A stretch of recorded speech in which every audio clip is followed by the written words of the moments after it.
Bugün Milli Məclisin plenar iclasında müəllimlərin sertifikasiyası, onların maaşının artırılması və digər məsələlər qaldırılıb. Bu məsələlərlə bağlı konkret təkliflər irəli sürülüb.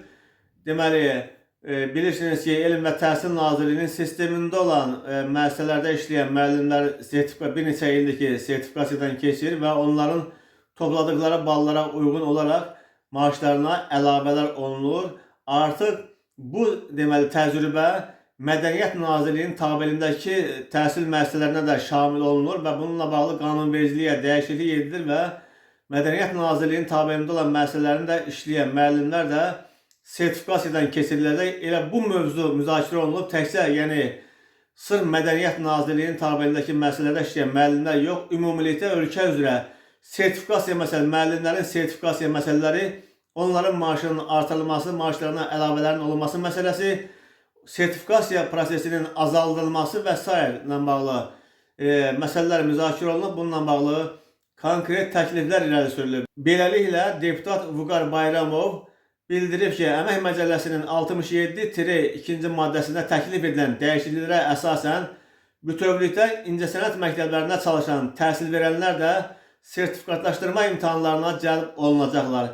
Həmin maddəyə əsasən 60 və daha yuxarı yaşda olan şəxslərin sertifikatlaşdırmada iştirakı könüllüdür və eləcə də azı 3 dəfə sertifikatlaşdırmadan keçmiş şəxslər sertifikatlaşdırmaya cəlb edilmirlər. Bununla belə təklif edərdim ki, həmin maddə üzrə sertifikatlaşdırmaya cəlb edilməyən vətəndaşlarımızın siyahısına baxılıb genişləndirilsin.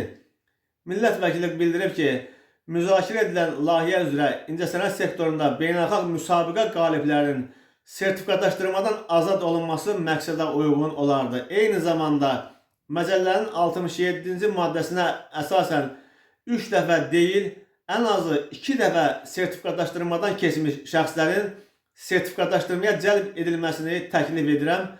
Razılaşaq ki, 2 dəfə sertifikatlaşdırmadan uğurla keçmək təhsil müəssisəsində keyfiyyətli təhsil vermək üçün kifayət edir. Həmin şəxslərin yenidən 3-cü dəfə sertifikatlaşdırmaya cəlb edilməsinə xüsusi ehtiyac qalmır. Digər tərəfdən, mövcud qaydalara əsasən imtahan mərhələsində 30-50 bal toplayanların əmək haqqısı 10, 51-60 ballıq nəticə göstərənlərin maaşları isə 35% artır. Daha çox təhsil verənin sertifikatlaşdırmaya cəlb ediləcəyini nəzərə alaraq bu qaydaların da dəyişdirilməsi məqsədə uyğundur. İmtahanlarda 51 baldan deyil, 80%-dən daha çoxunu toplayanların maaşlarının sonuncu pillə, yəni 35% artırılması uyğun olardı. Bu halda 48 və daha çox bal toplayan müəllimlərdən maaş artımları 35% olar ki, bu da sözü gedən sektoru əməyin daha da yaxından qiymətləndirilməsinə imkan verə bilər. Hazırda 48-51 bal toplayan müəllimlərdə əmək haqqı artımı 35 deyil, 10%dir. Mövcud qaydalarla 83%, yəni 50 bal toplayan müəllimin maaşı 10%, cəmi 1 bal çox toplayanlarda isə 35% artım olur.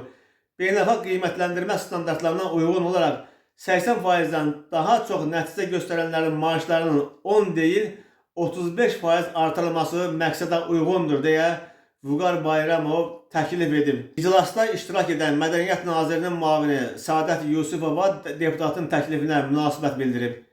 Dediyiniz meyarlar artıq işə qəbul qaydalarında nəzərdə tutulub. Sadəcə olaraq bu istisnaların yenidən qanunvericiliyə daxil edilməsi üçün müəyyən prosedurlar var. Bu, dövlət orqanları ilə, o cümlədən Təhsil Nazirliyi və Əmək və Əhalinin Sosial Müdafiəsi Nazirliyi ilə razılaşdırma prosesindən keçməlidir. Ona görə də növbəti mərhələlərdə bu təklifləri mütləq şəkildə dəyərləndirib nəzərə alacağıq. Sertifikasiya haqqında qanun qəbul edildikdən sonra qaydalar da hazırlanacaq və həmin qaydalarda da əmək haqqlarının artırılma faizi ehtiva olacaq deyə Mədəniyyət Nazirinin müavini bildirib.